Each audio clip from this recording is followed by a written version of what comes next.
some commissions? Specifically one with a huge more attack, perhaps? Paimon's just being enthusiastic. We're old friends now, she gets it. It's always a pleasure to see our two most avid adventurers again. Looking for the next challenge, I see. Actually, we do in fact have a rather urgent commission that is still open. Having read the details, however, I don't believe you'd consider it to be lucrative. Don't worry about that. We were just kidding. So what's the situation? To put it simply, the requester is looking for a temporary replacement actress for their musical. The original cast member ran into some issues and is currently unable to perform the role. But the troupe has also been experiencing some financial difficulties, so unfortunately they cannot afford to pay the replacement actress. That does sound like a tricky situation. So basically they're looking for a volunteer? That's right. Our adventurers reached out to many actresses, but none of them were willing to take the job. There are only a few days left until the performance. If they can't find someone in time, they'll probably have to postpone the show. And delays tend to create all sorts of new problems. Got it. Oh, this one's a doozy. What do you think, Traveler? Any ideas? Even if we took the commission, neither of us have any experience starring in musicals.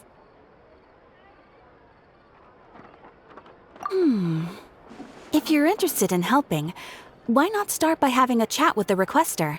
He's right over there. Maybe you can't fill the role yourselves, but you might be able to help him figure out another solution. Maybe there's something he hasn't thought of. Oh, it's that guy, huh? No wonder, he looks like he just ate a sour lemon. Paimon approves, let's go!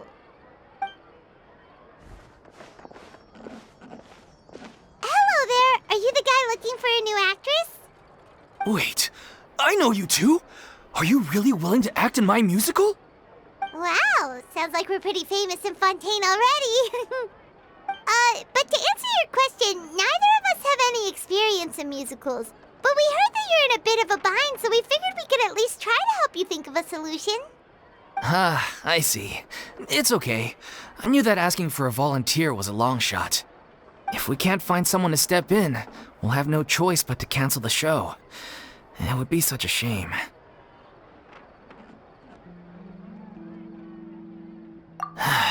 That's the thing. We're not some high-profile theater troupe, just a group of amateur enthusiasts. All our sets and props are very crude. We're grateful enough just to get an audience, never mind ticket fees. If we had a way to make this profitable, things might have turned out differently. But now, it looks inevitable that we'll disband. Disband? You're splitting up the troupe? Oh, I guess the lady at the Adventurers Guild didn't tell you? Yeah, this is supposed to be our final show together as a troupe. One last show. And after that, we go our separate ways. So we were really hoping to end on a high note. Nobody wants things to just fizzle out. Not after all the time and effort we've invested into it. Yeah, the leading lady, in fact. She's been dealing with a chronic illness ever since childhood, and unfortunately, it flared up again recently. It really drains all her energy, so she's in no state to perform. The show just won't be the same without her. But for everyone else's sake, I still hope we can find a way to hold the performance on schedule. Got it. We have a clearer picture now. Let's see if we can come up with any ideas. What if we sponsored the show? Traveler, how much more are you carrying? Please, there's no need to go that far. I wouldn't feel right asking such a huge favor, and I can't promise that we'd ever be able to pay you back. Good point. If the actress just goes through the motions for the Mora, that's not exactly rescuing the show. We should find someone who will put on the best performance possible. Oh, wait! What about... you know who? That's how you know we're the best of partners. Anyway, she should have all the free time in the world right now. She's really good at performing, and she was once super popular with the crowd. Performing in a musical should be a piece of cake for her. Who are you thinking of? Sounds like someone famous. Her? You're... That was a joke, right? Nope. Paimon doesn't actually know if she's performed on stage before, but Paimon's pretty confident that she'd be really good at it. You're not wrong there. She has actually performed in a number of big-name shows before. They were one of the reasons she was so popular. But even if she's no longer the Hydro Archon, it's not like she's suddenly a commoner. She's still an idol to many people in Fontaine, including myself. I just think Lady Furina might feel a bit out of place in an amateur troupe like ours. Well, yes, but... Fair enough. I mean, if she was actually willing to, then of course I'd be honored to have Lady Furina star in our show. I'm sure the rest of the troupe would be delighted too. I'm sure everyone in our troupe has probably dreamt of performing on stage with her one day. Of course, it all depends on whether she's interested. She might consider this opportunity beneath her. No point in stressing about that. We'll only know if we ask her. And besides, things are different now. There's no reason for her to be all high and mighty anymore. Thank you for your help. I guess I'll just stay here and wait for the good news. Good luck. Wait, where does Furina actually live nowadays? She used to live in luxury at the Palais Mermonia, but she's, moved out, right? As it happens, I have her current address here. I can provide it to you. Woo! When did you get here? I came over when things were starting to sound more promising. I thought I should be at the ready in case my assistance is needed. It is my duty to support commissioners in any way I can. Thank you, ma'am. Thank you so much. Well, now that we've got the address, we'll go find Furina. Back in a jiffy.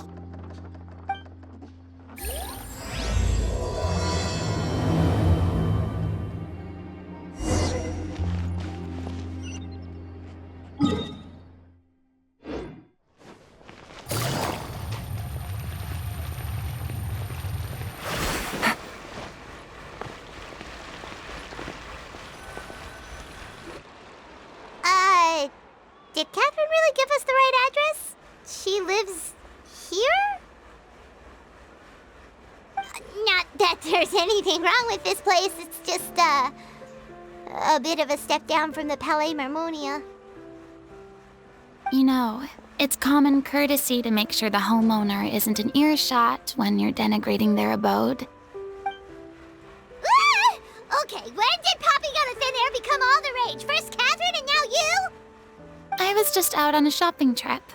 I ran out of macaroni, so I went to grab a few more bags. I used to have a much wider range of choices when it came to food, but now I'm finding that simple, traditional home cooking can be quite delicious too. Not at all. As long as you have different kinds of sauces in, you can have macaroni and tomato sauce one week, macaroni and bolognese the next. Oh, sounds like you're really struggling to cope. How rude! Questioning my cooking skills. The audacity! It's not like I have a very eventful life these days. Actually, I barely leave the house. So I don't see how it's unusual that my meals are a little simpler now too. Besides, I'm sure I could master dishes like la lettre faucilor or blubber profiteroles in no time, if I felt so inclined. Ah, there it is. You don't know how to cook. Not yet, maybe, but... Anyway, what are you even doing here? I do hope you didn't come here just to ogle at my fall from grace. Let me first be clear that I'm not taking guests at this time. So if you're just here to clown around, then please be on your way. Shoo! Sorry! We're sorry! Please don't be mad! Yeah, exactly! What the Traveler said! Paimon wasn't trying to make fun of you. Hang on a sec, you weren't exactly holding back either. My help?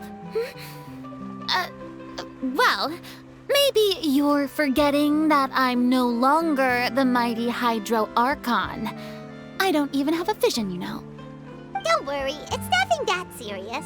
It's just very specific, and you're the one with the power to help.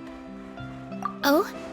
Well, if that's the case, then fine. I'll spare you the lecture about your attitude just now. So tell me, what specifically makes this matter so specific? Ah, I see. I knew you couldn't have come all this way just to amuse yourselves at my expense. After all, I was once the brightest star in all of Fontaine, well-versed in all the various performing arts. A mere musical is well within my capabilities. But given the present circumstances, I'm afraid I must regretfully decline your casting request. How come? It sounds like this would be a breeze for you. True, but I have made a decision to retire from the stage. Although I am no longer required to play the role of the Hydro Archon, the time I spent inhabiting that character has left an indelible mark on me. Centuries of pretending to be a different person changes you completely. I'm not the same person I once was. Of course, that can't be undone now. It's too late, and I have no intention of reinventing myself all over again. But at least I can say that I no longer desire to play any new roles. Paimon can understand, but this is just a one-off part to fill in for someone who's sick. Surely that's okay. Whether it's a one-off or not, it's a boundary that I've committed to no longer cross.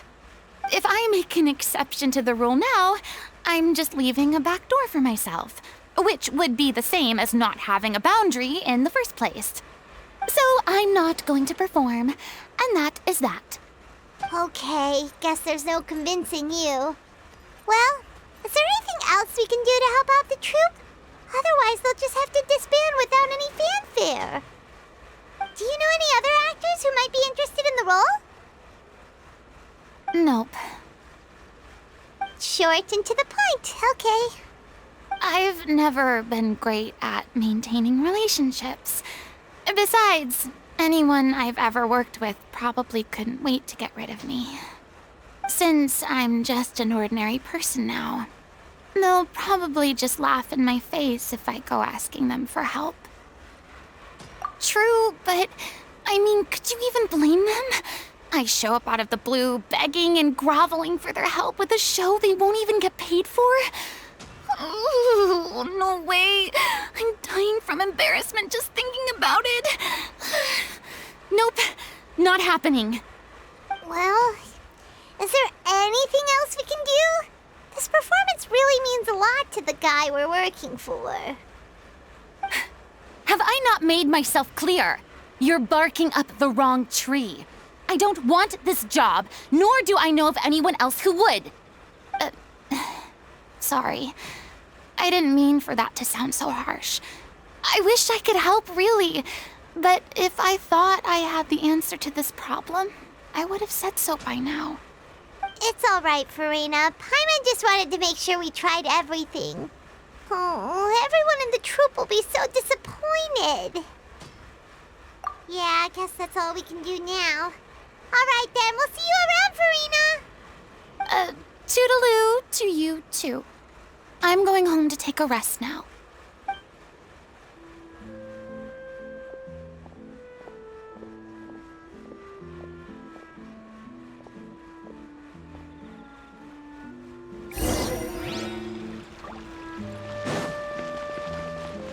It's too bad, but we have to respect Furina's decision. Maybe the thought of performing brings up too many painful memories now.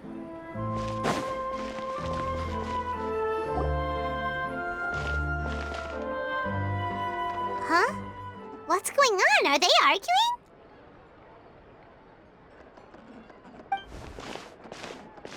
That's besides the point. I'll ask you again. Why did you start looking for a replacement without my consent? When did I tell you I'm going to take a step back? You didn't need to say it. We've known each other for how long now? We know the signs.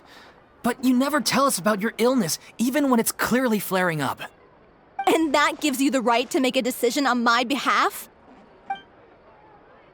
Shortly after you left, the troupe's lead actress came to the Adventurers Guild. She believes that she's healthy enough to perform. Excuse me, but can you both take a moment to discuss something else for now? The adventurer assigned to your commission has returned. Sorry, I was just dealing with a little misunderstanding. So, how did your conversation with Furina go? Sadly, it's a no from her. We tried to persuade her, but she wasn't having it. She doesn't want to play the role for personal reasons. I see. Well, circumstances have changed a little, so maybe that's not such bad news after all. You see, our leading lady has just informed me that she's well enough to make it to the show after all. Staging the musical with the full original cast was always the dream, of course. Oh, right! Sounds like everything worked itself out then.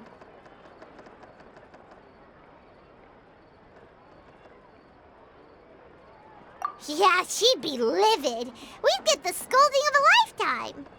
Jeez, is Lady Furina really so harsh with people? Only joking, calm down. So, guess we can consider this case closed now, huh? Despite the fact that we failed to complete the commission, we were still racking our brains for ideas on the way back here.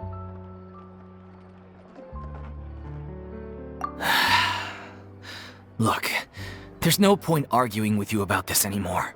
You've made yourself very clear, so I'll stop looking for a replacement. This is the last chance we have, though.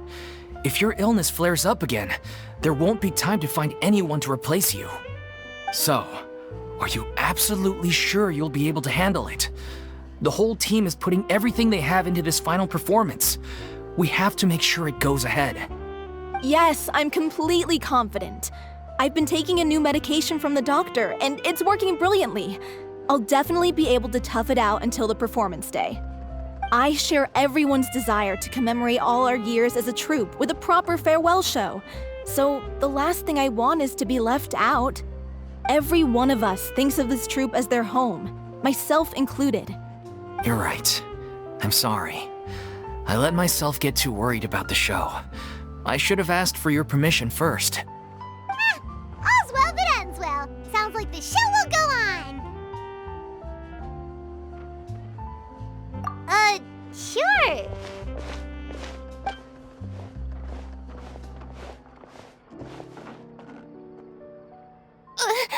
Hey, how did you...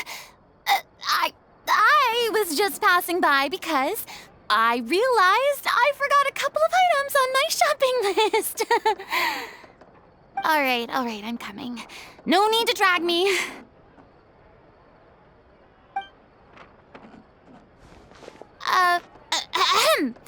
Hello, one and all. I couldn't help but overhear your conversation just now. Furina? Didn't you say you were gonna take a rest at home? What are you doing here?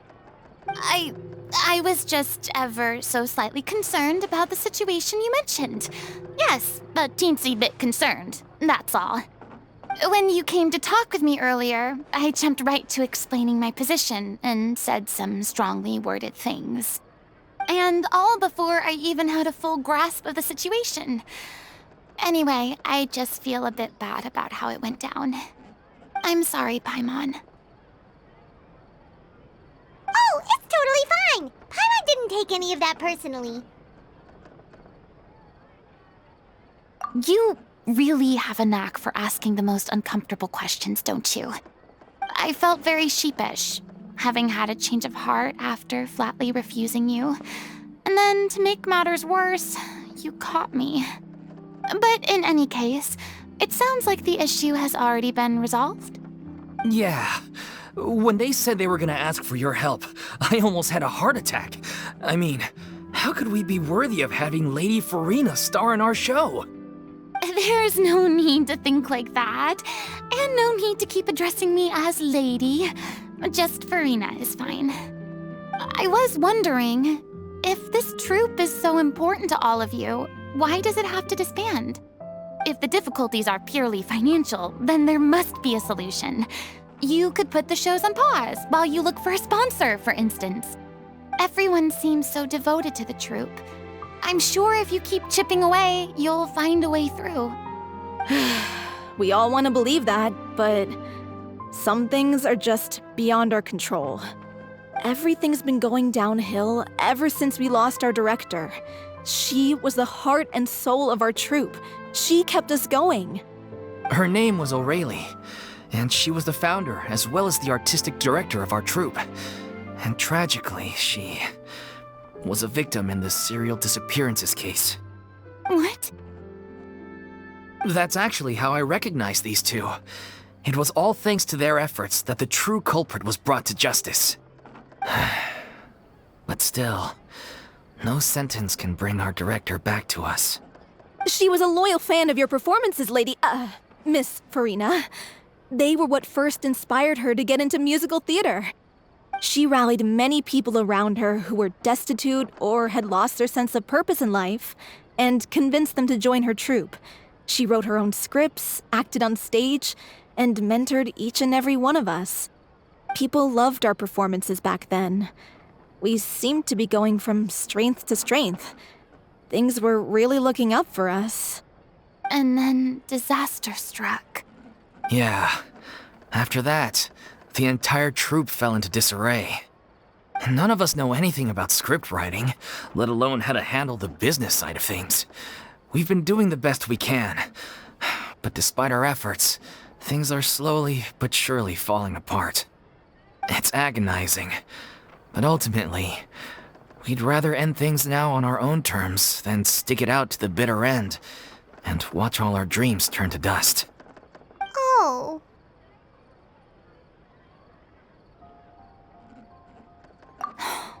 What a terrible waste. A gifted artist from humble beginnings who achieved so much and no doubt had much more to give. And then her life was so cruelly taken. I suppose it's fair to say then that this final show, besides being your farewell to the stage, is also your final gift for her? Yes, exactly. We all miss her terribly. Well, good thing I followed the traveler here. After hearing this tragic tale, I can no longer stand by and do nothing. Furina. I know what you're thinking, but I by no means plan to cross the boundary I've set for myself. Besides, they're no longer looking for a replacement anyway. I can, however, provide some artistic guidance from the vantage point of a highly experienced audience member. But only if you feel this is something that would help, of course. Oh, most definitely. We'll take any guidance that you can give. We unfortunately don't have any budget for a consultant, though. Will that be a problem? I don't need any compensation. All I'd ask in return, if you're willing, is that you tell me some more about the life and work of your late director. Something I've begun to realize since my departure from the Opera Epiclese is that there's a lot you don't see when you observe everything from on high. The law only judges criminal behavior and does not weigh human emotion. The court's verdict can settle the question of criminal liability, but what about all the unresolved emotions of the parties involved? What happens to them? An interesting answer. But if you ask me, I think all emotion shall ultimately return home to the heart and slowly settle with the passage of time. Take, par exemple, how this troupe pines for their late director. Things such as this I have never witnessed before, and so I should like to observe, perchance to understand. Still a fan of your old dramatic monologues then, huh? You just want to get back in on the action, don't you? No. This is a completely different situation. Pearls before swine. The name's not Swine, it's Paimon! Would you be willing to join me? Come on, take a break from adventuring to listen to a story.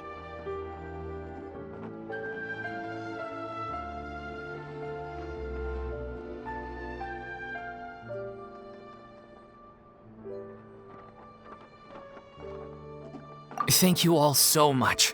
Our director was a huge fan of Miss Furina's performances, as of course we all are. Alright, follow me. We'll go to our usual practice space. Please excuse the size. It's a little on the smaller side.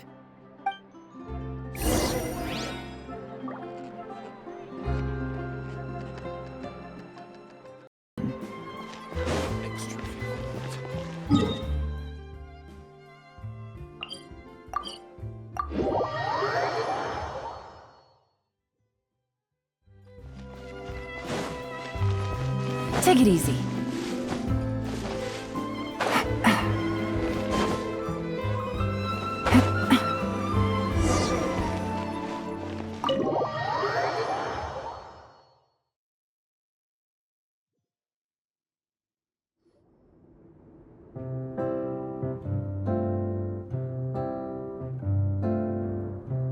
Huh? Lady Furina? What's Lady Furina doing here? Hello all. Allow me to explain. As of today, Miss Furina will be supporting our production of The Little Oceanid in the role of artistic consultant. These two over here are the ones that made it possible. They kindly reached out to Miss Furina on our behalf. I'm sure they need no introduction. You bet! That was the trial of the century! You helped bring our director's murderer to justice. We can't thank you enough. Oh, please don't mention it. We're just here to join in on the fun. So, you were saying The Little Oceanid? Yeah, that's the name of our final show. It's an unfinished script left behind by our director. One of our greatest regrets is that she never got to complete it. So, if we can bring it to the stage and make it a successful show, we can all take some solace in that. Wait, but if it's not finished, then... Yeah, we've been battling issues on every front trying to realize this dream. Anyway, let me give you a quick summary of what the story's all about. The protagonist of the story is a young Oceanid who transforms herself into human form, despite the protests of her family.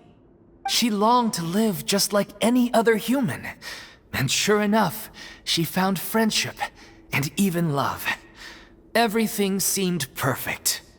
But one day, her true identity was exposed, and her world came crashing down around her. So far, so good. A classic tale. What happened after that? That's one of the issues we've been trying to deal with. Unfortunately, this was as far as the director got with her script. We need a proper ending so we can bring this musical to the stage. But people have different opinions on which direction to take it in. We still haven't decided between a happy ending or a true-to-life tragedy.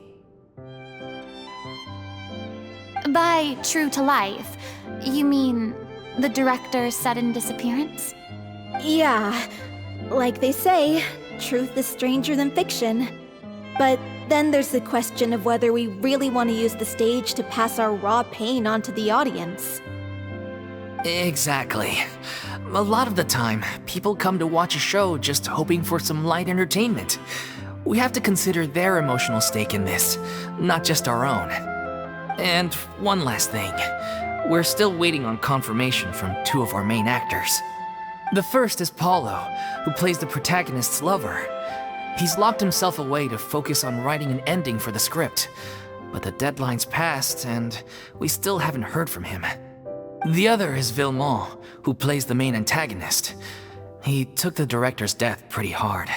Hasn't set foot in the city since. He did write to us, promising that he'll be there for the final performance, but we haven't seen or heard from him since. So we're not really sure what to make of that. Although, now that we have Miss Furina helping us, maybe we should take the opportunity to get everyone back together. What opportunity? What do you mean? Maybe you're unaware, but your name has always been like a rallying cry for us. Our director was constantly singing your praises. All of us look up to you as a role model. Oh, stop! You're making me all flustered. Although, not in a bad way. I suspect the reason they're dragging their feet is that they have their doubts about whether the show will really go ahead, considering all the issues you've been facing. But one by one, all the obstacles are being removed. Now is the time to rally the troops. Makes sense. Okay, priority number 1, let's check in with Paulo and see where he's at with the ending. He went back to Poisson a few days ago, said that staying in a friend's home might help him to relax and escape the feeling of isolation. I thought the last thing his friend would want right now would be to take visitors, given that Poisson was flooded not too long ago. But I guess it's the opposite. A friend in need and all that. Yeah, maybe he could use some company. Poisson?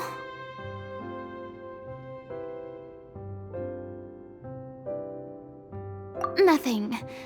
I suppose my presence will be indispensable if we are to restore his faith in the show. So, allons-y. To Poisson!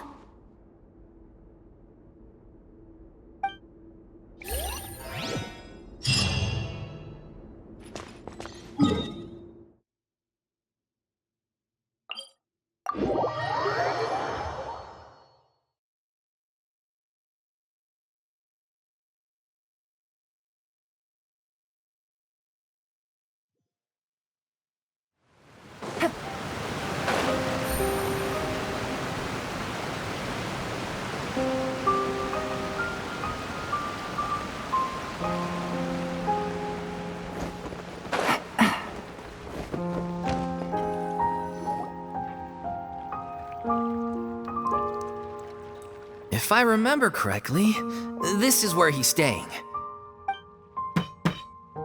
Who is it? It's me. Is the script ready? You came all the way here for that? All right. Forget that for now. Just come on out. We've got some great news. Nice try. Look, just give me some time, okay? I'm just wrapping up this last part of the script. I'll be out once I'm done. Okay then. Looking forward to your masterpiece. So, as expected, he's missed the deadline. The ending is one of the most important parts of the show. Even once he's done, it isn't final until we've all had the chance to read through and make sure we agree on it. Someone told me they'd just seen you in Poisson. I assumed it was a case of mistaken identity, but sure enough, here you are. And Furina, too. I was wondering if we might run into her. So, you're here for Paolo? Looks like he could be a while, so feel free to take a stroll around town in the meantime. I've made all the arrangements already. Oh, it's okay. We can just wait here. Thank you for being so considerate, Miss Navia. That sounds wonderful. We'll take that stroll. Get over here, you! How oblivious are you? How are things in Poisson now? Any better? Things are on the mend, but it's a slow process. Some people may never recover from the trauma they experienced. I'm sorry to hear that. I wish there was something I could do. Please, must our conversations take such a depressing turn every time we meet? We all have painful memories, but we don't have to let them cloud everything we do. And if you're trying to make a new start, perhaps it's best if you don't bring up the past all the time. Thank you for your words of comfort. You make a very good point. But for now, at least, I think I should stay with the way I'm feeling for a while longer. It's okay. These things take time. Moving on from a painful experience is easier said than done. Which brings me to why I'm here. I thought you should probably know that not everyone here is ready to forgive and forget after the Hydro Archon's inaction in the face of catastrophe. To avoid upsetting the peace, I told the townspeople that everyone here is a member of the theater troupe, and that you are just an actress playing the role of Furina. It's not a perfect solution, but hopefully it means you won't have to lie low while you're here. That's so thoughtful of you, Navia. Well, what do you expect? I am the courageous and considerate president of Spina di Rosula, after all, like my father before me. Anyway, that was all. Look after her now. Off we go then. Let's take a look up there. I don't have any friends that I can be frank and honest with, so maybe she's right. You're the closest thing to friends that I have.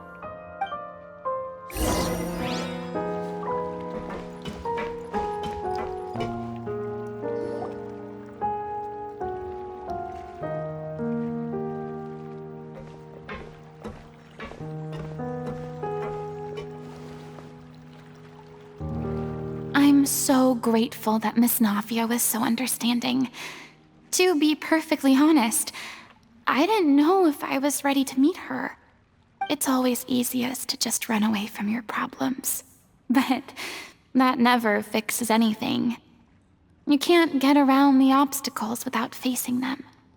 So that's why you were nervous when they brought up Poisson. Yeah. I'd be lying if I said I wasn't scared of coming back here. Still, I felt it was something I had to do. As I was saying before, I want to see for myself the things that I never could in the past. I'd be overjoyed if the people here could find it in their hearts to forgive me. But they're more likely to unleash a tirade of vitriol against me, which, of course, I completely understand and accept. Yeah, I can tell people are watching me.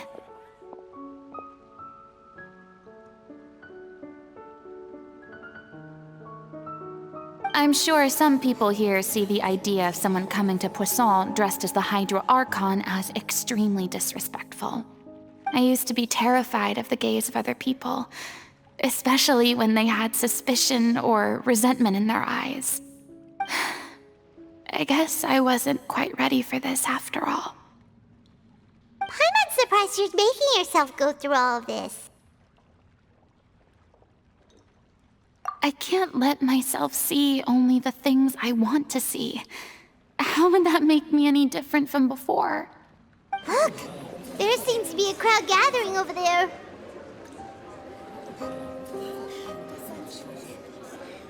Probably time we made a move. How about we check out Spina di Rosula's ship? We should have a view of the whole of Poisson from there.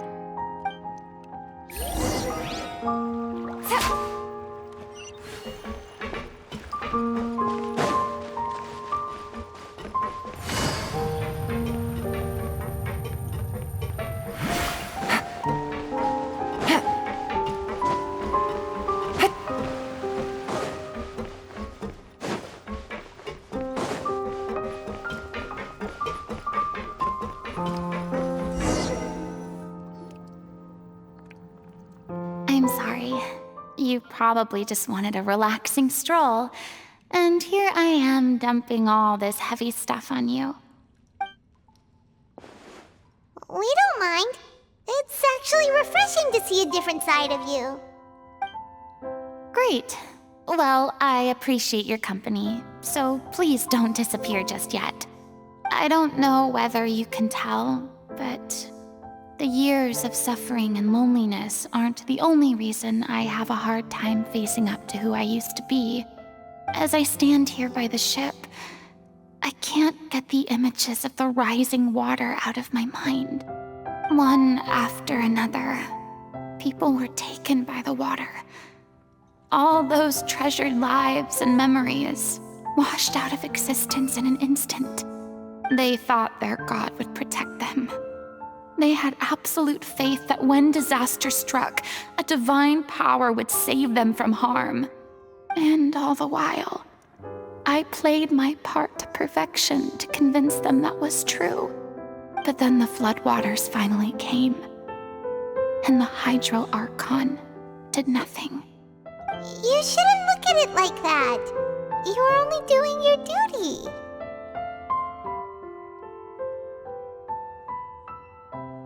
I've had to go through so many moments like that for the sake of protecting the truth. As time went on, it got harder and harder to bear, and I became more lonely and isolated. Eventually, I realized I had nothing left except the truth. I became terrified of completely failing in my task, and was haunted by the thought of being left all alone, weeping on my throne. Fortunately, we were able to avoid the worst-case scenario thanks to the help of heroic individuals such as yourselves. Everyone rose to their responsibilities, and I finally regained my freedom. But on some level, freedom also means no longer being needed. I have no further use to people. Paimon would have never imagined you'd see it that way.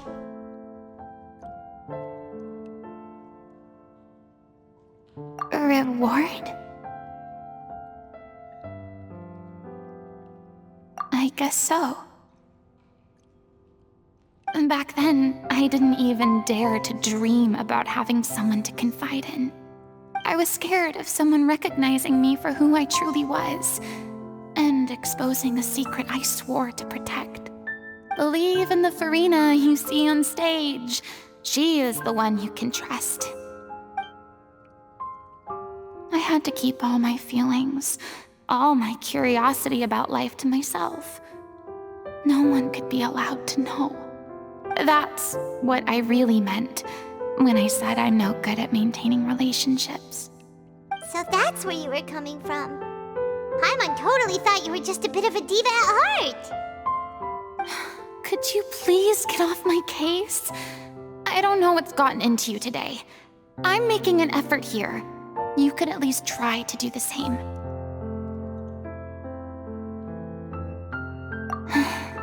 I do. I once had nothing but the truth, and now I'm finally free to live my own life again. And even though I have no idea where I'm going right now, at least the choice is in my hands. All right, it's about time to head back. Paulo should have finished the ending by now. Sure. Okay, let's head back and check it out.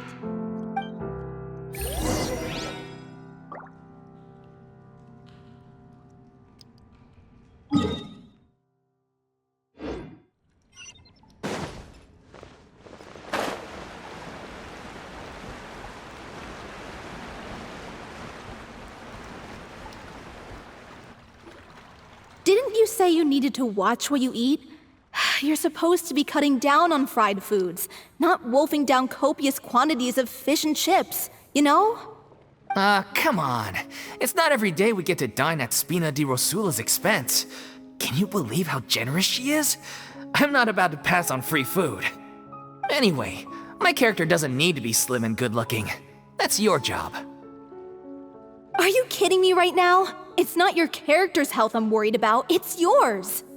I've spent my whole life battling the effects of ill health, and it kills me to watch you willingly ruin yours by filling yourself up with junk all the time. Oh no, looks like they're arguing again.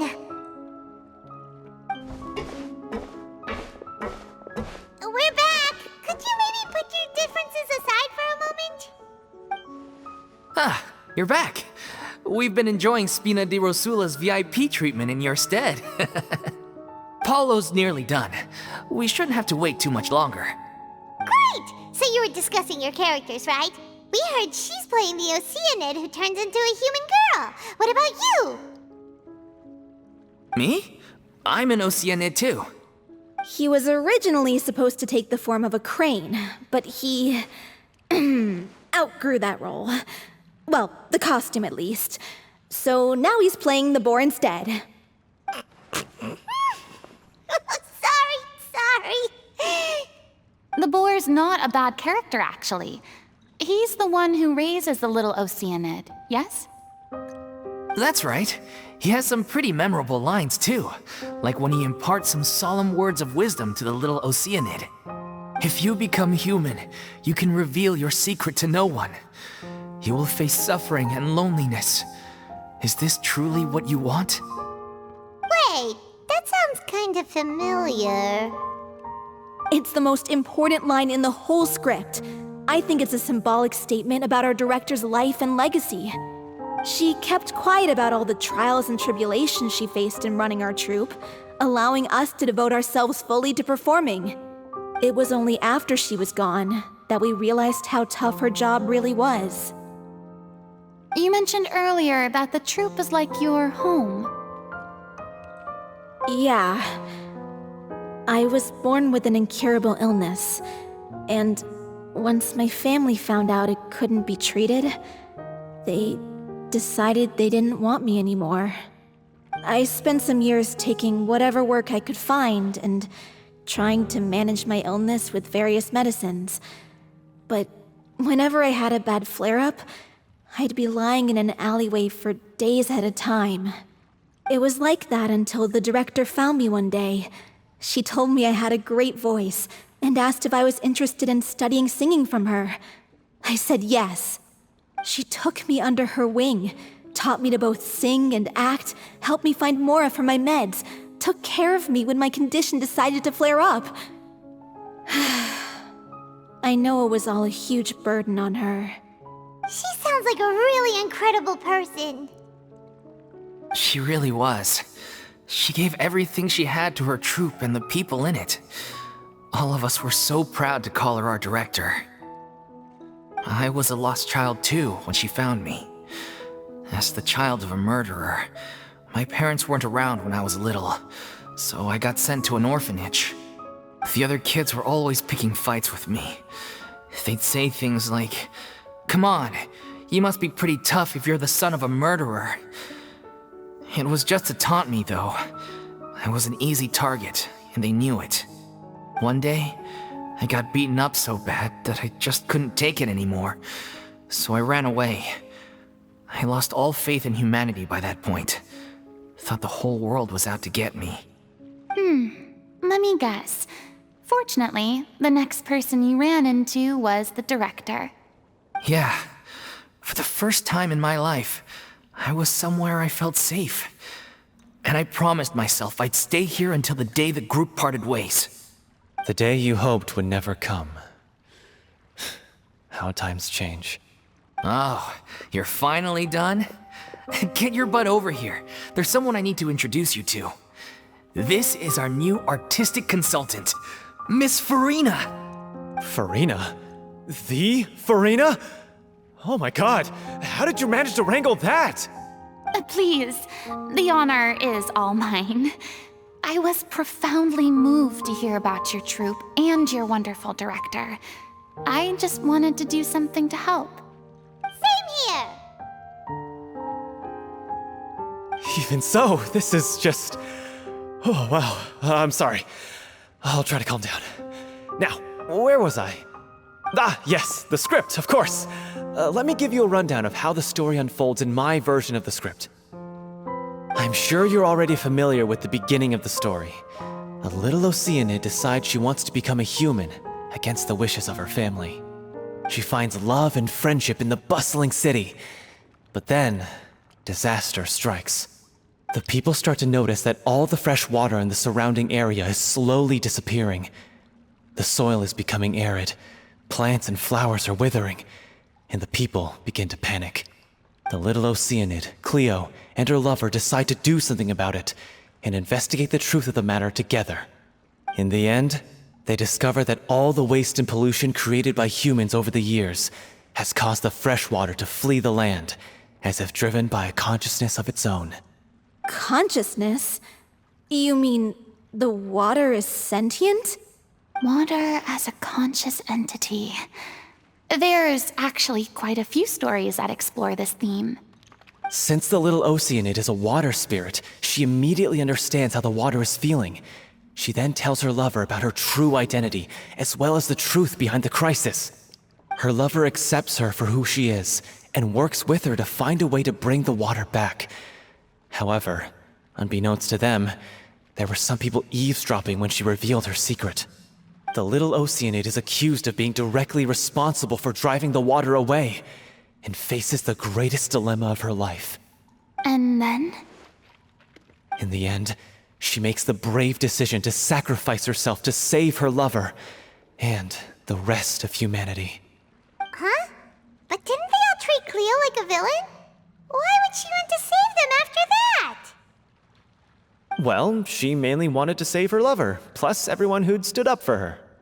Through her love for her human partner, she was able to find an even greater love, one that extended to all of humanity. Surely the biggest strength of Cleo's character. There's actually something else that bothers me. You know the protagonist is supposed to represent the director, right? And she never had the chance to become a hero in our world. If we're serious about dedicating this show to her memory, we should make the ending as true to life as possible. What about if the little Oceanid is hounded to death by people who hate her, her lover makes sure her secret never gets out, and humanity continues down the path to extinction? That sounds like too cruel of an ending to me, and perhaps a little irresponsible to present to the audience. That ending would be a perfect mirror to Director Aureli's death, both arbitrary and meaningless. On the day when she went missing, Director Aureli had instructed us all, somewhat out of the blue, to leave the court of Fontaine and wait for her outside the city. We waited and waited at the rendezvous point, but she never came. By the time we returned to the city, she disappeared without a trace. We looked for her. The Gardamex looked for her, but she was nowhere to be found. Increasingly, all the signs seemed to point to her being the latest victim in the serial disappearances case. The director was the kindest soul in the world, yet she was senselessly sacrificed for the sake of a so-called experiment by someone who had nothing to do with her at all. But doesn't the way she suddenly told you to leave the city suggest that maybe she had some sense of what was about to happen? It almost seems as if she was moving you to safety. I've been trying to follow up on that ever since, but all my efforts so far have turned up nothing. Villemont might know something, but he won't open up to me. Villemont? The one who's playing the role of the villain? Yeah. He's been overwhelmed by grief. I think the director's death hit him hardest of all. Grief? Guilt, more like. Also, I have a hard time imagining that anyone took it harder than me. Because, well, speaking of the play being true to life, I was deeply, madly in love with Aurelie. What? You kept that one quiet. It's time to be upfront with you all. No more keeping secrets from each other. We'll never be able to agree on the ending if we can't be honest about how we feel. I did tell her how I felt once, but she turned me down pretty much straight away. She said that we were all like brothers and sisters to her, and she'd never considered us as potential romantic partners. Not that it came as a shock or anything. It was what I was expecting to hear. So I told her I'd always be there for the troupe, and I'd always be there for her. I said, maybe one day in the future, when everyone's settled into their own lives and on the up and up, and managing the troupe no longer required her constant attention, well, maybe then she could reconsider what she really wanted in her life. And now, that day will never come. Paulo. So if I'm the one writing this ending, then I'm gonna make sure it does right by Aurelie. I won't let anyone get in the way of that. In that case, you have to straighten things out with Villemont once and for all, face to face.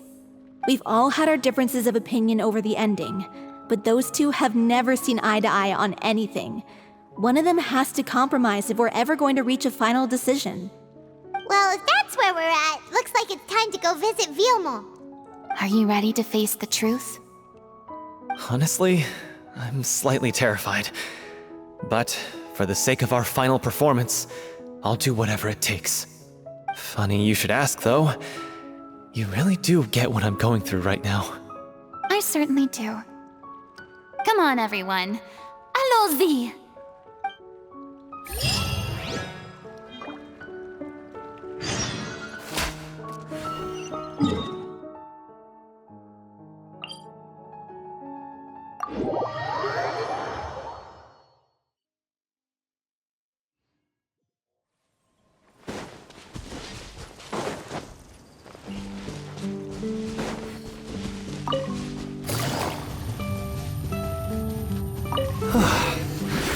this is tough going.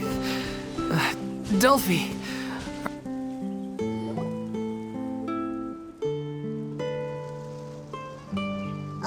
As if this journey wasn't tough enough already without a roadblock. Don't worry. We should all be fine with the traveler here. We don't need to take a detour. Wait, why are you all looking at me? You're not seriously expecting me to fight, are you? We're just curious, that's all. I don't think anyone's ever seen Furina in a fight before. yeah, but don't you remember why? The Hydro Archon willingly gave up all her power so it could be converted into indemnitium. Miss Furina said so herself. Precisely. And I'm not even the Hydro Archon anymore, so all my power is gone anyway. As much as it pains me, unfortunately, I should just stay put. I'm more like a damsel in distress more than anything. That sounded so smug. Ugh, secondhand embarrassment is unbearable. C'est la vie indeed. Alas, I am forced to watch on helplessly as a more brave and seasoned adventurer than I swoops in to save the day. Aw, too bad. I was so pumped to feast my eyes on fight mode Furina. Sorry to leave all the heavy lifting to you. Don't worry, piece of cake.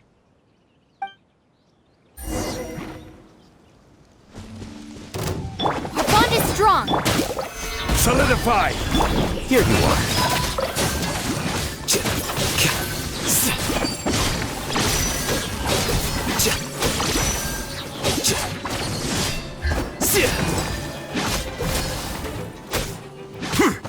Stand with me. I'll settle this.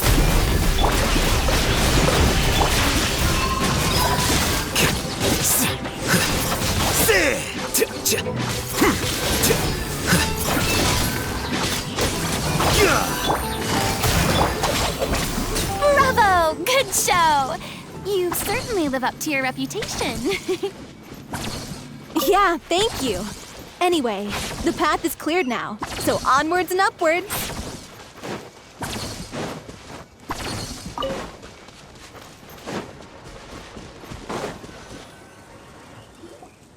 Vilma, are you there? Huh? Oh, it's you guys. Wait, what's Lady Furina doing here? I can explain. We've been rounding up the whole troupe. We now have everyone except you. So, you think knowing the truth about the director's disappearance will help you write an ending to the script that pleases everyone? I care just as much as everyone else about making the Little Oceanid a success. That's why I wanted to wait until after the show. If I open this can of worms now, I just don't want to make things difficult between us. We're supposed to be a unit when we're on stage. Vilma, avoiding the truth will not help anyone. Unless you mean to suggest that Aurelie's death had something to do with you. I don't want to talk about it. Listen, Vilma. I used to think that my love for Aurelie was a point of shame. I never brought it up to anyone. But now, I've made up my mind to put it all on the table. I'm prepared to face everything, to sacrifice everything for the sake of the show. The Little Oceanid cannot be complete unless we do justice to Aurelie on an emotional level. This is why people think of you as not being the smart one. As you all know already, the troupe was kept afloat not from ticket sales, but donations from the audience. Of course, that was nowhere near enough. We took on side jobs when we weren't performing, but even then, the troupe's financial situation was pretty dire. So, anyway, one day after a show, a merchant came to me and offered us a huge sponsorship. In return, we just had to provide the audience with their drinks during performances. It seemed like a win-win, so I said yes to it on the spot without consulting the director. It was only when the merchant came to deliver the goods that I realized the drink in question was synth. Isn't that the drink peddled by the culprit behind the serial disappearances case? I freaked out when I saw the boxes. And I told the director everything right away. She was completely shocked as well. But she didn't reprimand me for making the decision without consulting her. Instead, she contacted the merchant and stated that the troupe could not agree to this collaboration. The merchant was furious, berated us for going back on our word, and threatened to sue us for damages. The amount was astronomical. There was no way we'd be able to pay. And then? I was going to sort it on my own, but the director stopped me. She said that this was an issue for the whole troupe and it wasn't my fault. But things only got worse from there. The synth merchant just wouldn't let up, and then suddenly the director told us all to leave the city one day. I knew then that things must have reached a boiling point. I admit this whole thing was my mistake. I didn't dare to tell any of you the truth back then, and after the director disappeared, I was even more afraid to say anything. Yeah, I got Aurelie killed. There, I said it. Happy now? Hey, don't say that. You traitor! You knew Aurelie was in danger. Why in God's name didn't you tell us? What do you mean, you were afraid? This was a life and death situation. We could have saved her! How could you be so stupid? Please, try not to get too worked up. Yeah, listen to him. You need to stay calm. Stay calm? How can I stay calm? This guy got Aurelie murdered! She was the love of my life! And he has the gall to try and high-road us, claiming that he kept his mouth shut for the sake of the show! How about taking some responsibility for what he's done? All I can say is I'm sorry. Truly.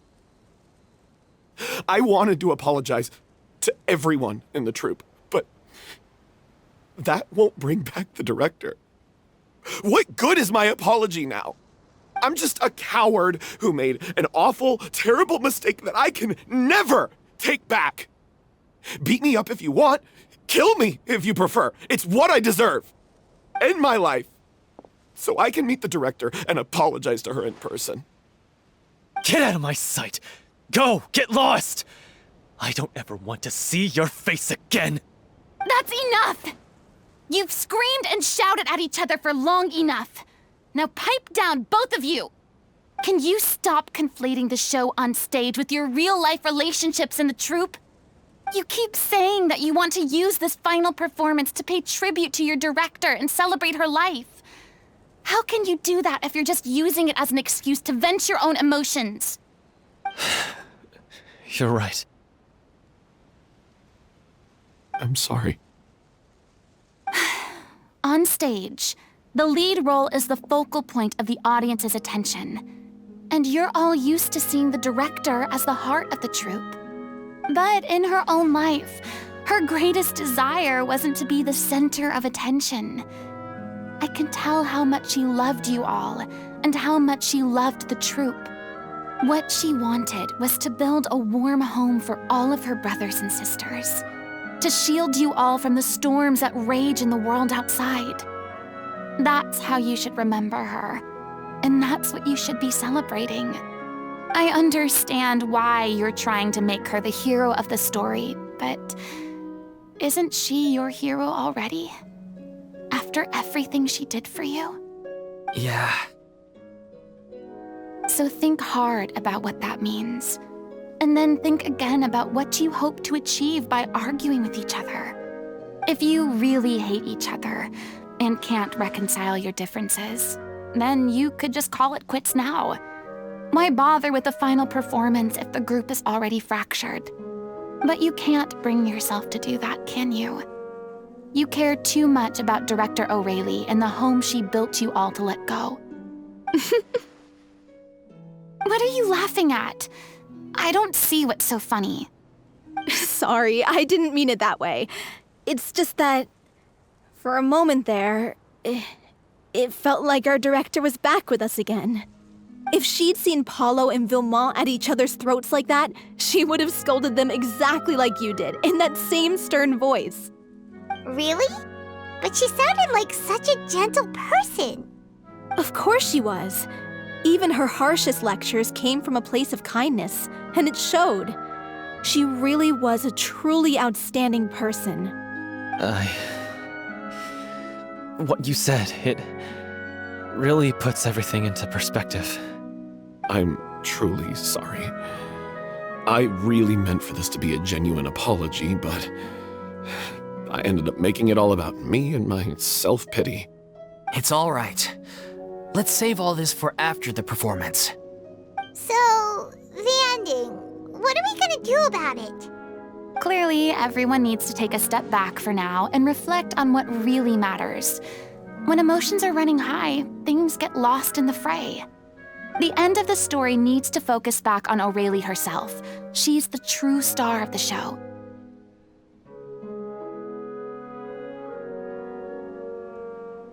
What do you mean? The Traveler is right. You once investigated that underwater synth base and recovered items belonging to the victims. If you could find anything that Aurelie left behind, perhaps we can get a better sense of what she went through in her final days. You really think that's possible? I trust that nobody would object to the ending of the story being based on Aurelie's true feelings. No. Well, we'll leave this in your capable hands. Come, let's pay a visit to the Palais Mermonia. The rest of you, head back to the rehearsal location for now and wait for our good news.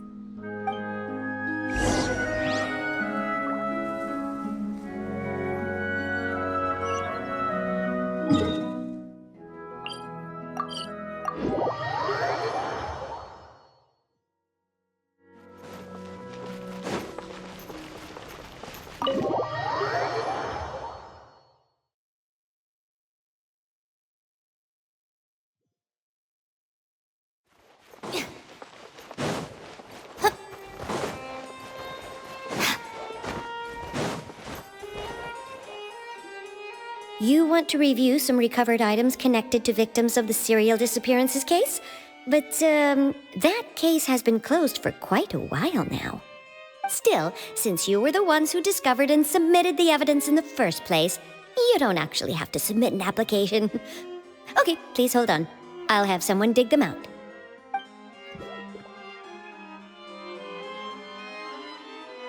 So, this is all Aurelie left behind. Just whatever she was carrying on her person and this tattered old notebook. Hey! It's full of script lines! And sketches too! Looks like they show where the different props should be placed on stage. Let me take a look. Maybe there's something in here from after she was kidnapped. Aha! I found something. To whoever discovers this diary. Let's see. Looks like she kept a detailed record of her captor's actions. She even mentions the truth behind the experiments on dissolving young women. If we'd had the chance to examine this notebook carefully back then, it would have been a conclusive piece of evidence proving Vachey's guilt. Vachey took so many lives. It's still so unthinkable how many victims he had. I guess Aurelie must have written all of this down in the hope that her records would one day be of use to investigators. Wait, it cuts off. Her handwriting here gets patchier and more illegible by the line. She probably didn't have much strength left. Her final words are... I'll let you read them for yourselves.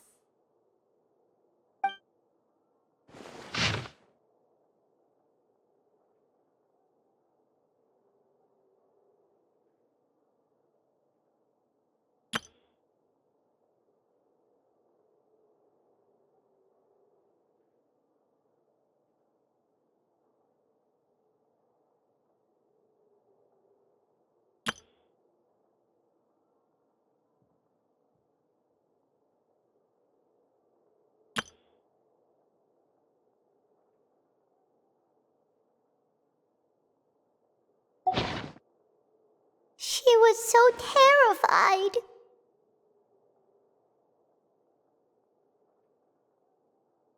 She may have been a mighty hero in the eyes of her troop, but at the end of the day, she was only human. I can't bear to think how painful and lonely her final days must have been. Wait. This part on the last page sounds strangely familiar.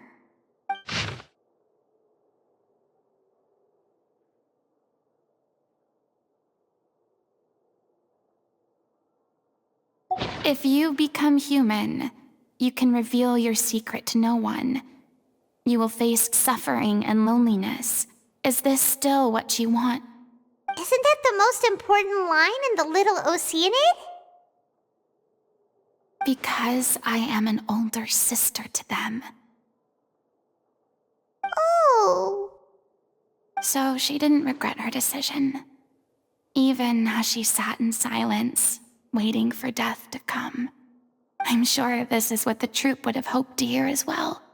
She had their utmost trust, admiration, and love, and she truly deserved it.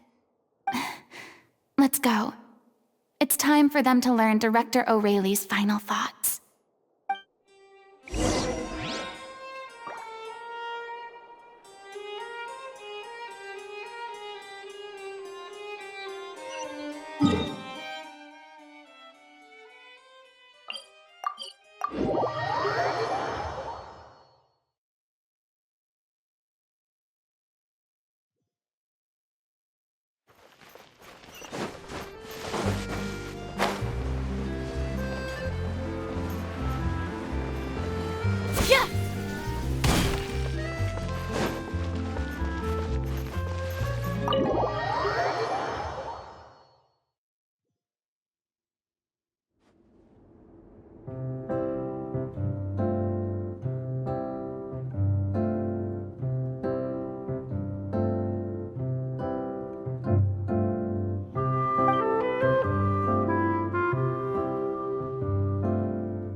She deserves a hero's farewell. If that's the only way to convey to the audience the courage and selflessness that she showed in the face of death, then it's a meaningful way to end the story. Even in the last moments of her life, she was still leaving a trail for others to follow. She did her best to protect as many people as possible, even if it meant sacrificing herself. We know what choice our little Oceanid would have made now. I don't think any more discussion is necessary. Well, Vilmont, if we put the past aside for now, do you think you can bring yourself to go ahead with the show? I will channel all my regret and put it into my performance, to make this a show worthy of our director. I won't ask for your forgiveness, and you don't need to worry about my feelings. This final farewell show should be about Director O'Reilly and her alone. Then it seems like we've reached a consensus. I have a feeling that this will turn out to be the most mesmerizing performance of your lives. Really? How can you be so sure when you've never even seen them perform before? Don't underestimate my experience. After watching a countless number of musicals, I've learned one important thing. If you want to move the audience with your music, you must fully commit and immerse yourself in your role, pouring all your emotion into your performance. And aren't human emotions, love, hate, regret, and hope, just the most mesmerizing things in this world? I don't believe anybody could be more committed to bringing this story to life on the stage than they are now. Thank you for the vote of confidence, Miss Furina. And thank you for supporting us through all this. Then, let's not delay things any longer. We need to discuss the details of the ending and get it nailed down once and for all. Actually, before that, I'd like to make a proposal. During the curtain call, please allow me to use the director's name instead of my own. Huh? But then... After all, this role was originally meant to be played by the director. I'm just filling in for her. Besides, a role commemorating her life should be associated with her name. Well, if you're sure you're okay with that, I have no objection to it.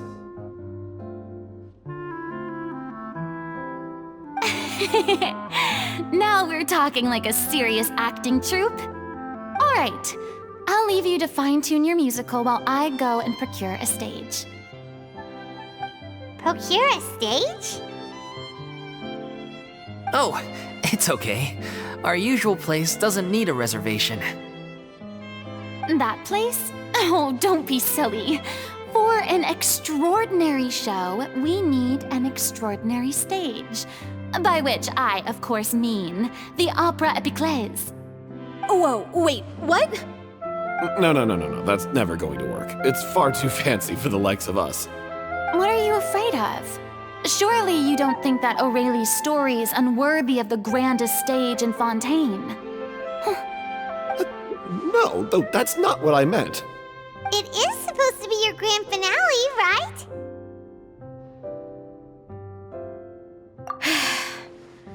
I have no problem with it then. How about the rest of you?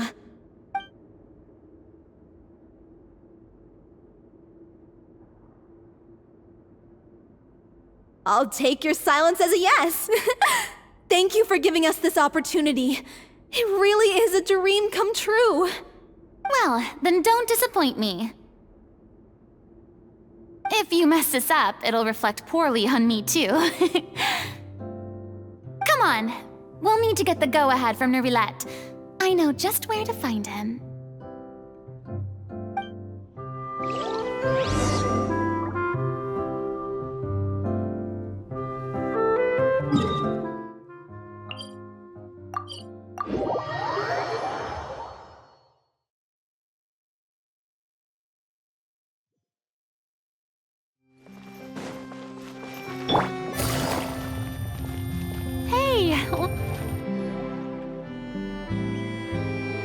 I knew you'd be here.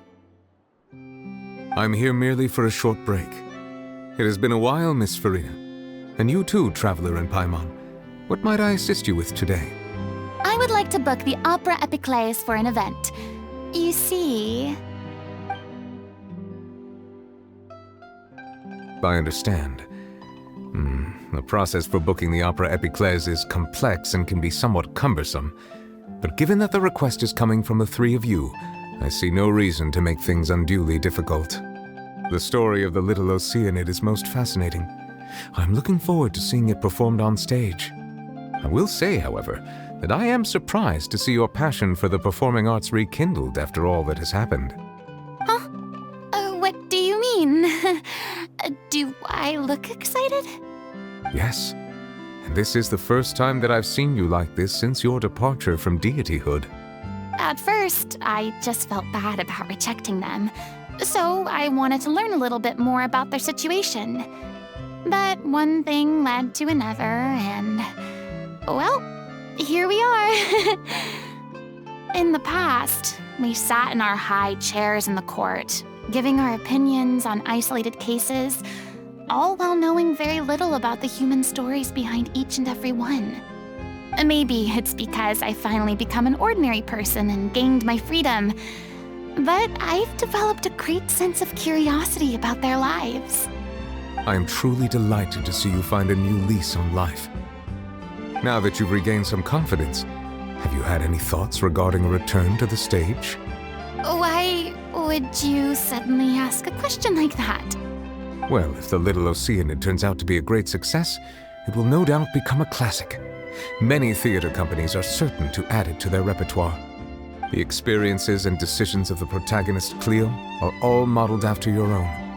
Naturally, this makes you eminently suited to playing the leading role. It would truly be a shame if you did not take this opportunity to allow audiences to enjoy your outstanding acting talents once more. Haven't I already made myself clear? I won't act or perform in any role ever again. No exceptions. Nor do I think it is any great shame. There is no lack of fine actors or inspirational stories, either on or off the stage. This experience is a case in point. I feel like I've learned a lot, and it has already been well worth the price of admission. I must admit, though, I'm a little envious. They're quite fortunate to be able to bid farewell to their past in such a magnificent manner. I see. Well, I'm glad to learn that you have found a role to play that you enjoy, be it on the stage or not. I sincerely hope the show will serve as the grandest of finales. I will have my staff book the date and mail the relevant paperwork to the troupe once the details are confirmed. Thanks, Nervalette. You are very welcome.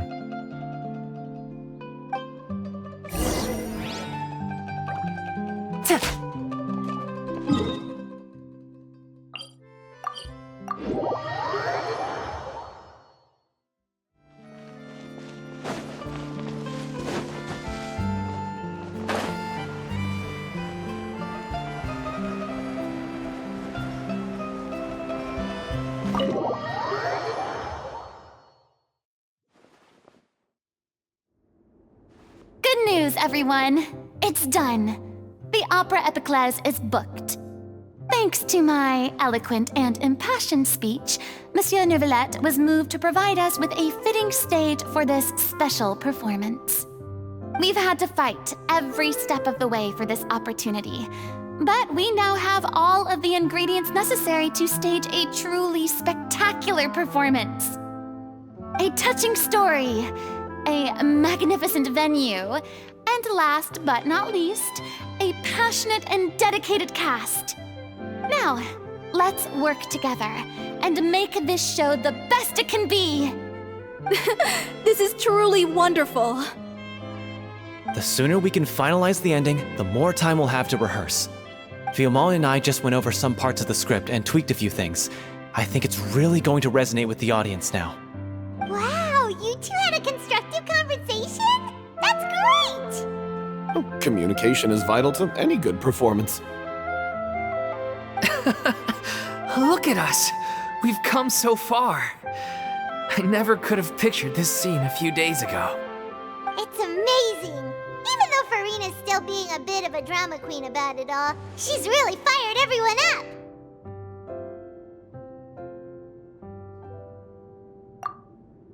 Please feel free to give us any comments or suggestions you have. We really value your input. Hey, Loic, get over here. Time to practice the opening number.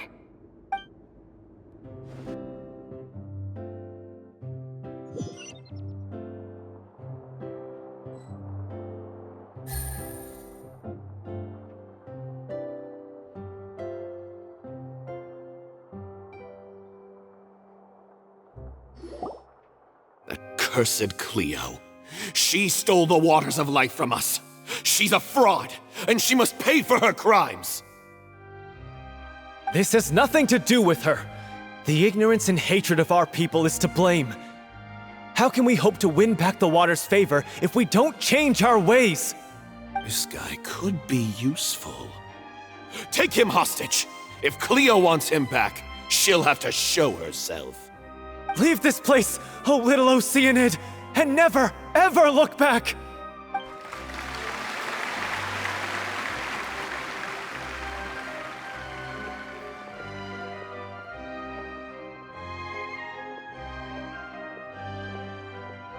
Everyone's really throwing themselves into their roles. I haven't seen such a fine performance in a long time. If only... What should we do? It's almost time for her to take the stage! Why? Why does it have to be now? Hey, what's going on? You're due on stage any second now.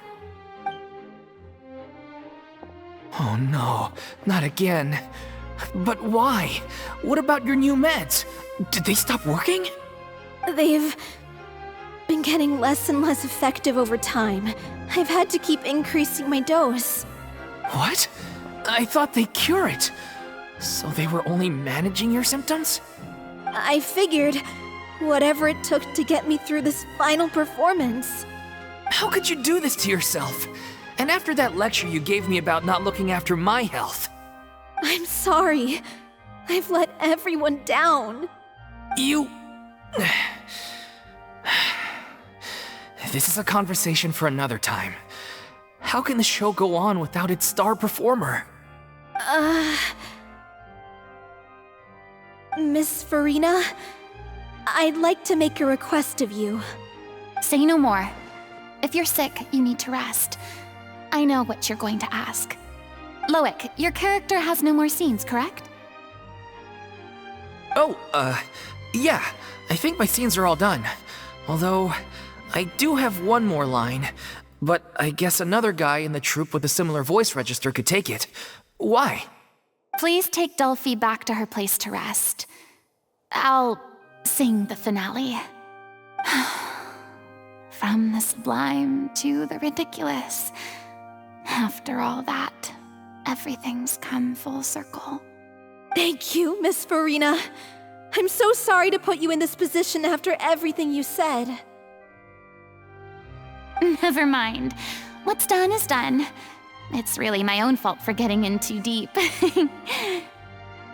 No one likes regrets, myself included. Leave it to me. I've watched you rehearse so many times that I've learned Cleo's part by heart. I do not doubt your acting skills, but please allow me to ask just one more question. After all, this show is dedicated to the life and legacy of our director. What, in your opinion, is the reason Cleo shines so brightly? It's her pure heart. Despite all the pain and loneliness she had to endure, she never once stopped believing in the beauty in this world. Well said. I leave Director O'Reilly in your hands.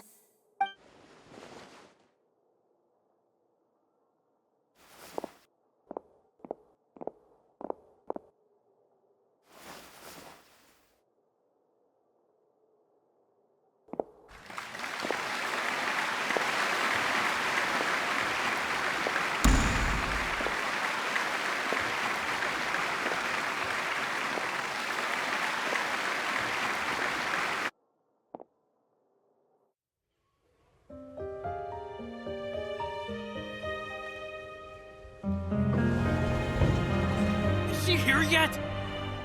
Will she get here? She's not coming! You're wrong. She's here.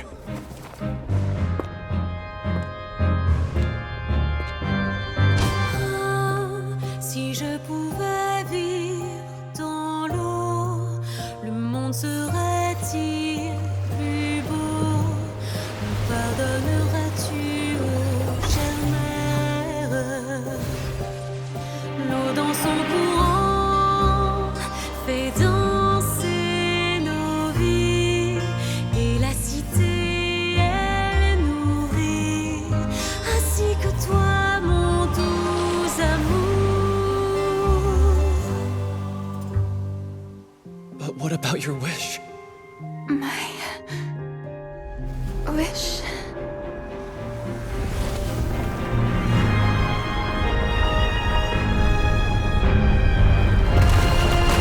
If you become human, you can reveal your secret to no one. You will face suffering and loneliness. Is this truly what you want?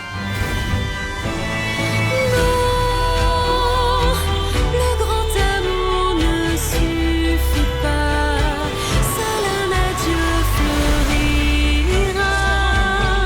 C'est notre histoire de vie, douce et amère. Moi, je suis, serai toujours là, à voir le monde et sa beauté,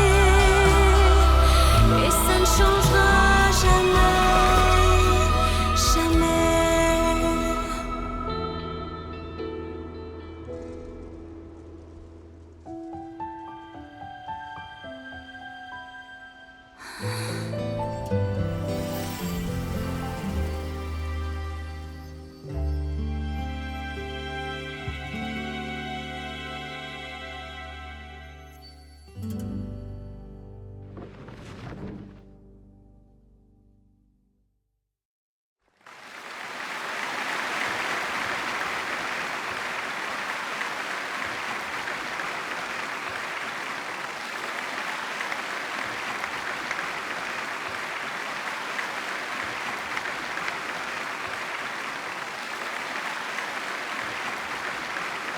Is it just me? Or was that Lady Furina on the stage just now? She hasn't been seen for a while now, and she just appears out of nowhere? Gotta say, though, her acting skills are as superb as ever. The little Oceanid, Cleo, played by Aurélie Fumont.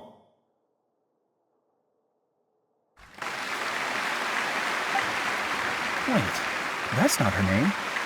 What's going on? I don't know. Maybe it's just a doppelganger. I've spent a lot of time out of the spotlight, and they didn't use my name during the curtain call either. Hopefully, not too many people recognized me. It's too bad that I had to break the one clear rule I'd managed to make for myself, even if I had no choice. Still, I have to admit that, despite everything, it felt good to be back on the stage again. Finally, we would like to give a special thanks to our artistic consultant and event coordinator, Miss Furina. Hey, that's not what we agreed on! Oh, so it was Furina after all. She's back! Honestly, what is he doing? He should have run that by me first. All right, calm down, don't be mad. This was a group decision. We just didn't want your contributions to go unacknowledged. After all, it's been the rule in Fontaine since ancient times that everyone's work, visible or invisible, is equally deserving of recognition. Yes, I know the rule, but it should still be applied on a case-by-case basis. I wasn't ready for this yet. It's no big deal. What's the worst that could happen? Oh, yeah? Well, since you think it's so easy, you can sign them for me. This is a great chat and all, but can we talk about that crazy thing that happened during the show? It nearly gave Paimon a heart attack. Paimon flew over to where she was supposed to be and was about to drop the prop vision, and then suddenly, a real one popped out of thin air! Oh, that. I've got no idea what happened there either. But hey, it worked pretty well, didn't it? I'll bet the audience has never seen such a realistic prop. Wait, what about Dolphy? I wonder how she's doing. Oh, let's go check on her as soon as we finish clearing the stage. Yes. Plus, she'll definitely want to hear how the end of the show went. If nothing else, we can safely say that we accomplished what we set out to do.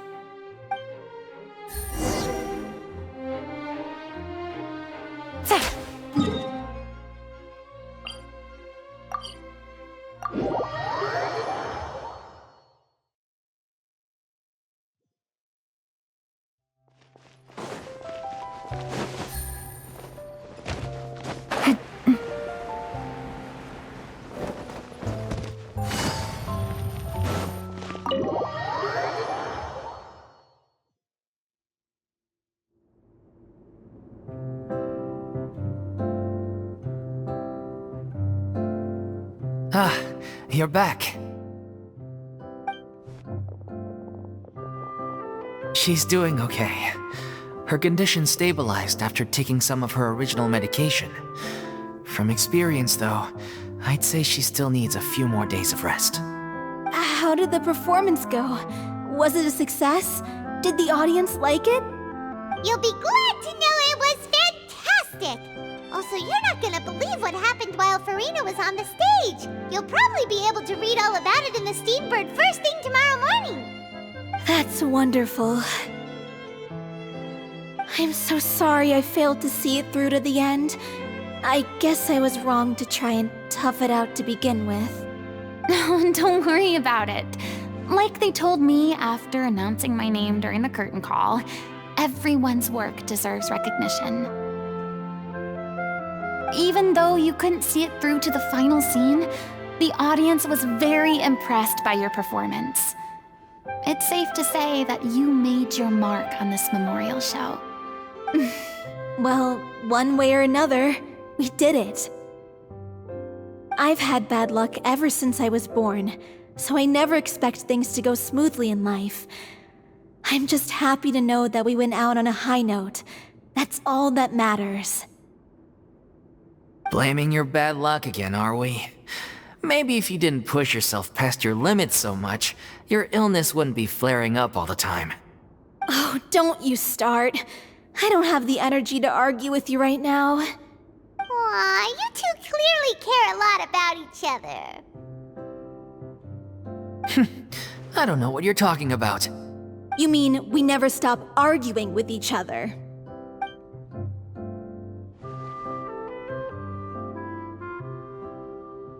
So, any plans for the next step? After the brilliant performance you put on, the reputation of your troupe is sure to spread through Fontaine like wildfire. You won't have to disband if you don't want to. You could capitalize on the rave reviews and license out the Little Oceanid to the bigger theater troupes out there. That would do wonders for your financial situation. No, we should still disband. Yeah, it's what we all agreed to. After all that's happened, I should give you guys some space. But maybe our paths will cross again one day. Hey, don't just walk off!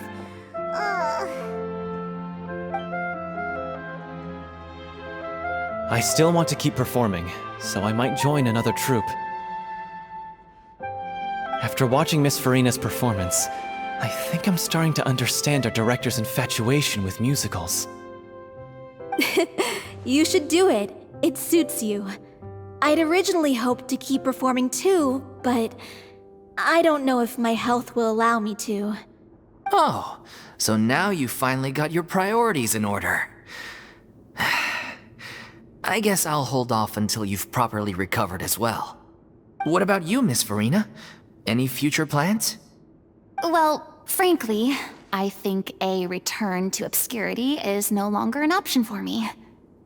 I'm sure a slew of consultancy requests will hound me wherever I go, until I finally acquiesce.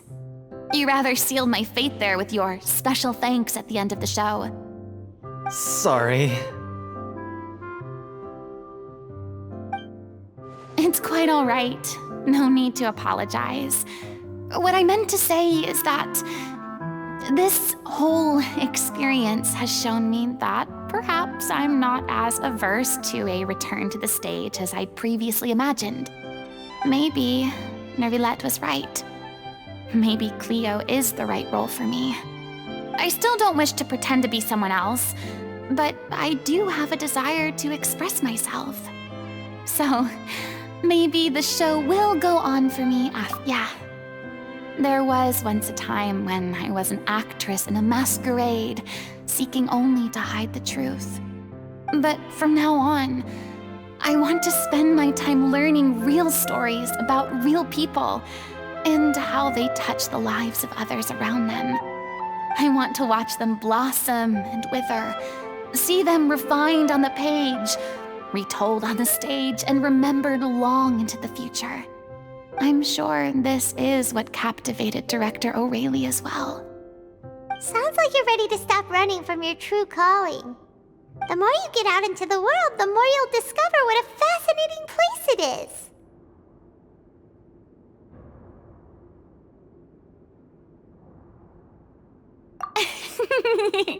Then it's a deal. If a vision is a gift from the gods, then I should do my best to honor it.